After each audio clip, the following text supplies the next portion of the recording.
Welcome back to Explore the Megillah. We now begin chapter 3, Perek Gimel, verse 1, Pasuk Aleph. And the Megillah reads as follows. Achar advarim ha'ela, after these things, Gidal ha'melech Achashverosh as Haman, the king Achashverosh promoted Haman. Now Haman rises to greatness. Everyone's supposed to bow down to Haman, Mordechai doesn't, and that's what eventually leads to the decree. The Mefarshim, the commentaries ask a question, what does it mean, Achar hadvarim ha'ela, after these things? Meaning specifically after what has just happened in the Megillah, that's what leads to Haman's promotion. What just happened in the Megillah? Well, two things. Vashti gets killed in the feast, and Esther gets appointed queen, and eventually saves Achashverosh, together with Mordechai, from the plot of Bigsan and Seresh assassinating the king. Why does that all equal Haman getting promoted? So the Shoshanas Yaakov explains that it was a reward for Haman.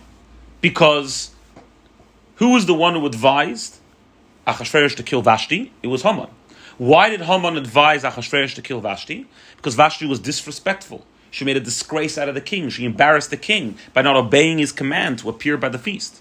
And therefore Haman said, let's get rid of her and let's get a new queen, which will be respectful, which will be loyal, who will be loyal to the king. And now Achashverosh sees that Haman was right.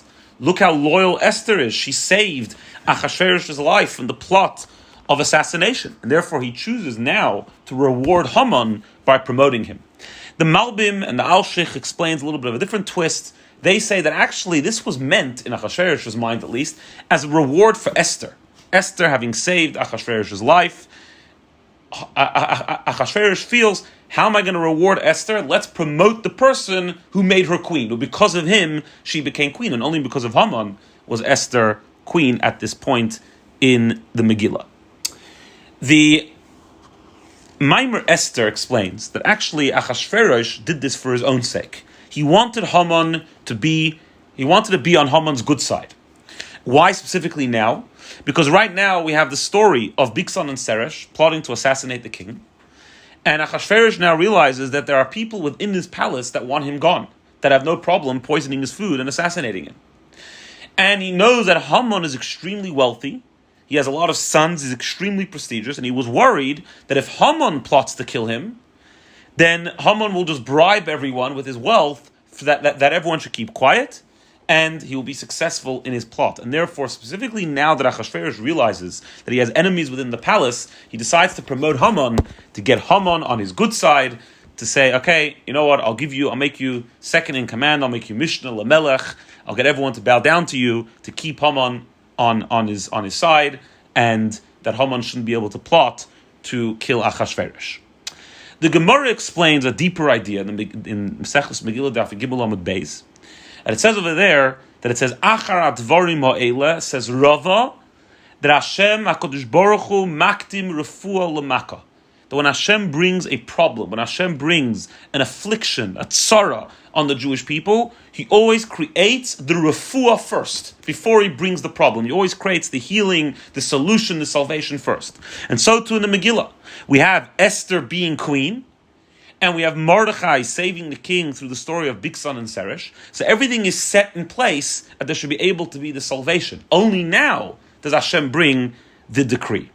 This concept of HaKadosh Baruch Hu maktim refuah l'maka, the Shalah explains, is hinted in the Torah. Well, the Torah says that Yaakov and Yosef gave the other brothers and the Jewish people in Mitzrayim a sign. Who will be their redeemer? He says the one that comes and says, Pokoid Pokadati. When he comes and says that Hashem has remembered the Jewish people, he's going to redeem the Jewish people, that was the sign that this person is the redeemer of the Jewish people. Now, the word for pain is tzara, tzadik reish hey.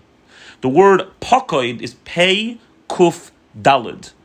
The letters for pokoid, pei kuf dalid, are the exact letters before the word tzara, tzadik reish hey.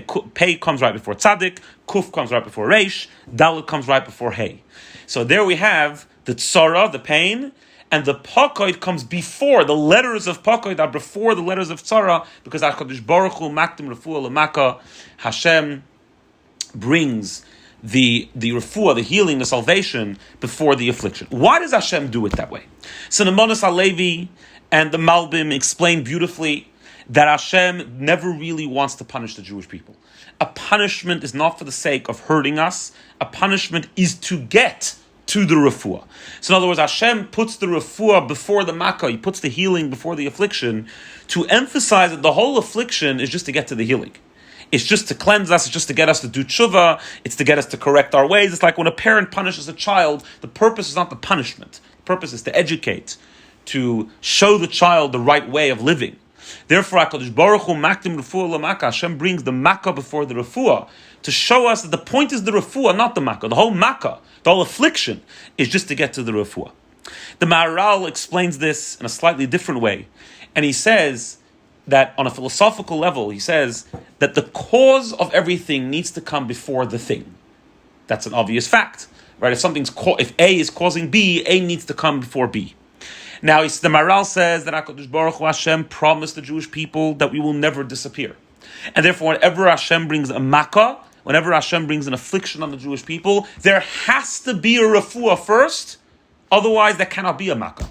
If there's just a makkah, if there's just an affliction, if there's just a tzara, which will lead to the annihilation of the Jewish people without a solution, that makkah cannot be. It's impossible for there to be a situation which can actually lead to the annihilation of the Jewish people. And therefore, says the Maharal, that Hashem has to put the refuah before the makkah, because, so to speak, the refuah causes that the makkah should be able to happen. Only if there's a solution, only if there's a salvation for the Jewish people, can there be this affliction, can there be the makkah. And finally, the Tehillah LeDavid says something which, if I hadn't seen it in this sefer, I wouldn't have said it, because it's a little wild and it's a little out of the box, but it's a fascinating idea. And he says, the Tehillah LeDavid says, that we know that Hashem, whenever we are in a tzara, he says, B'chol tzarasam lo tzar, imoy anochi b'tzar. Hashem says that when the Jewish people go through a pain, Hashem himself finds himself within that pain. When we go to Golus, Hashem goes with us to Golus. And we have a rule, the Gemara Bracha says, Ein chavush matir atzmoi mi beis ha'asurim. Someone who is stuck in jail cannot free themselves. You have to have someone who's out of the jail to free themselves. Therefore, kaviyochel, obviously, to emphasize, so to speak, Hashem is never trapped anywhere. Hashem could do anything. But, so to speak, because when the Jewish people are in pain, because when the Jewish people are going through a problem, Hashem himself enters the problem, so to speak, experiences it with us. Therefore, at that moment, so to speak, Hashem, again, so to speak, cannot create the solution because he is with us in the problem. He's with us in the jail. And therefore, before Hashem puts us in the tzara, he needs to create the solution before. So that the solution is already there. And therefore, even though Hashem is with us in the tzara, he's with us in the pain, the solution could happen because it has already been created before, so to speak, Hashem put himself in this quote-unquote prison, before Hashem put himself within our pain. Which is a tremendous chizuk for everything, whenever we go through a pain, when the Jewish people collectively go through a problem, when we go through a tzara, we always need to remember that Hashem never puts us through something without creating the solution first. Hashem is with us in our pain, and the solution has already been created, the salvation is already there. We just have to daven to Hashem that it should happen very soon. Have a wonderful day.